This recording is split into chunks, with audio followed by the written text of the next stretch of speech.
Dumaan lang ako dito na mayroon palang karaban sila Bongbong Marcos saka si Sara at Mayor Sara. Note na ako. Po, ang kasama namin si Senator Jinggoy Estrada. Gumagawa ng batas para sa masang Pilipino. Ang akin pong talumpati kanina, binuksan ko po ng pagpapasalamat sa inyong lahat dahil nandito kayo, binigay ninyo ang pagkakataon sa amin, mainit, pagod, maaga pa, nandito na kayo, pero binigyan nyo kami ng oras ninyo. Nagpapasalamat din po si Pangulong Duterte dahil nung nakita ninyo 2016 na siya na ang Pangulo ng ating bansa, ibinigay kaagad ninyo ang inyong puso at suporta sa kanyang administrasyon. Noong 2019, nandito din po kami sa Calamba, humingi kami ng tulong. Binigay niyo po ang suporta ninyo sa mga senador para sa administration ni Pangulong Duterte. Sabi niya po, hindi na niya maisa-isa lahat ng Pilipino, pero gusto niyang malaman ninyo na sa susunod na taon matatapos na ang kanyang termino at nasa puso niya lagi at mensahe niya sa inyo ang pagpapasalamat niya.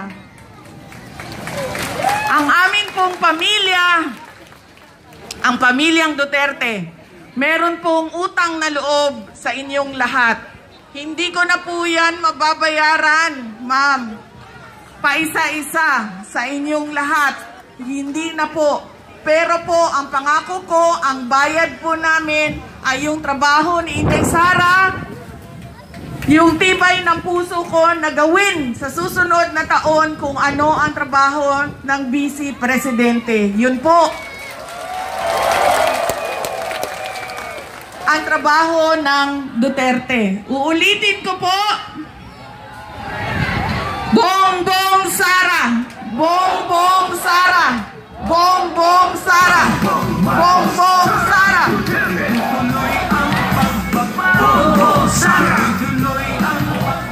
Ulitin ko po, kalimutan na ninyo lahat ng sinabi ko. Wag lang po yung nagsama-sama tayo ngayon, December 10, dito sa Calamba City at tumayo po ako sa harap ninyo at nagpasalamat sa inyong lahat. Daghang salamat, maraming salamat, syukran.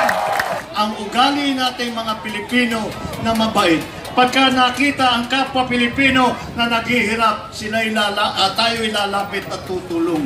Kapag may nakita nangangailangan ng tulong, ang Pilipino ay lalapit at tutulong. Yan po ang ating ugali. Yan po ang ating ibinabalik. Hindi lamang sa larangang politika, kung hindi sa ating lipunan. Kaya naman po, ipinaglalaban po namin ni Inday Sara itong pagkakaisa. At nakikita po natin sa ating pag-iikot-ikot, nakikita po natin na itong mensahe na kumakalat sa sambayan ng Pilipino ay magiging totoo at atin makakamtan itong pagkakaisa na ito. Kailangan po natin mabalikan yung ganyang klaseng buhay para naman ang mga Pilipino ay ipagsama-sama po natin ulit ang lahat ng Pilipino. Ipagkaisa natin lahat ng Pilipino nang sa ganun ay napakalakas ang magiging puwersa ng Pilipino na pinamutunahan ng tambalang Marcos at saka Duterte. Ito pong tagsanang puwersa namin ni Inday Sara ay ginawa rin po namin upang maging simbolo nitong ating pagkakaisa. Maaari naman na ang isang ang nanggaling sa norte, sa Ilocos, at isa na nanggaling sa Davao, sa Mindanao, na nanggaling sa magkabilang sulok ng Pilipinas ay kayang magsama, ay siguro naman lahat ng Pilipino kaya din natin ito ipagsama.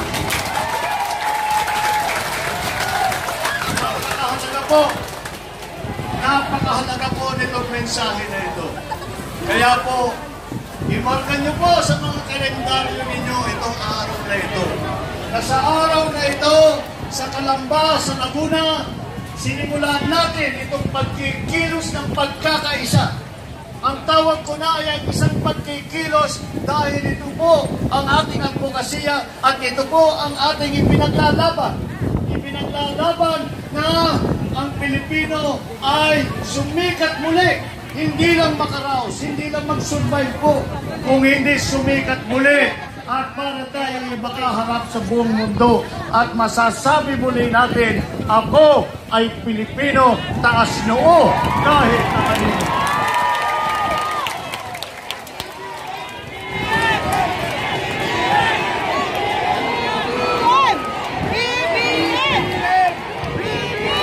Kaya po, sa pagsisimula na ito, ipagpatuloy po natin itong ating nasimulan.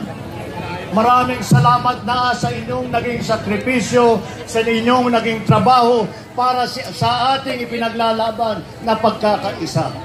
Ipagpatuloy po natin ang trabaho natin para umabot din tayo sa araw na masasabi natin na tayo'y nagtagumpay, hindi lamang sa isang halalan sa darating na taon, kung hindi tayo ay nagtagumpay na pinagkaisa muli ang bansang bayan ng Pilipino at ibinalik natin ang lakas ng loob ng Pilipino na humarap sa kahit na anong krisis dahil po tayo ay magkasabay-sabay na humaharap, sabay-sabay, kapit-bisig at ipinaglalaban ang karapatan ng Pilipino.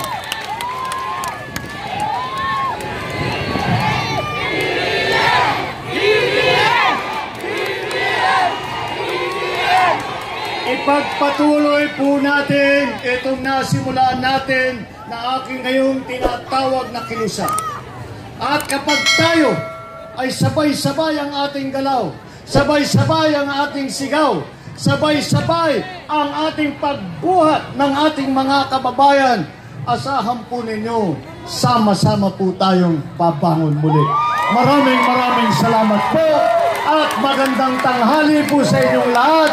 Maraming salamat Calamba, maraming salamat lalawigan ng Laguna. Magandang tanghali po sa inyong lahat. Mabuhay! Bambang! BBM! BBM! BBM! Mula po sa Sipero na Harakim, maraming salamat po sa ating susunod na Pangulo, Bongbong Marcos!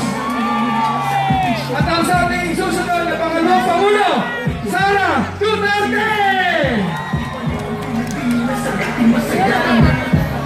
At siyempre po, ang aming action man sa Konseho, sa Senado, Senator Harry Roque!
Sobrang dami ang tao guys. Hindi ako makapagpasalita. Lumayos.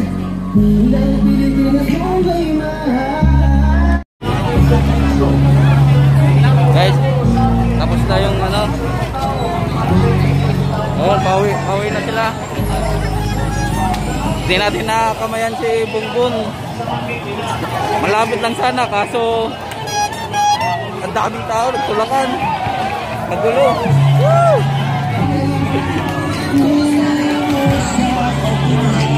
Yan, nakakuha akong damit. Nakakuha akong damit.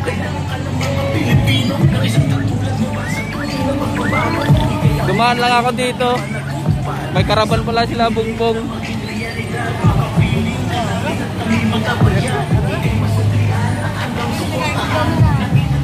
Nakakuha pa akong damit. Uwian na. Tapos na ang ano.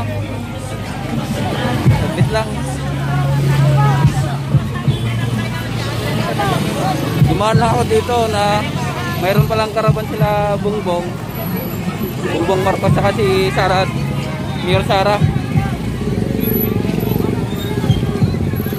Note na ako.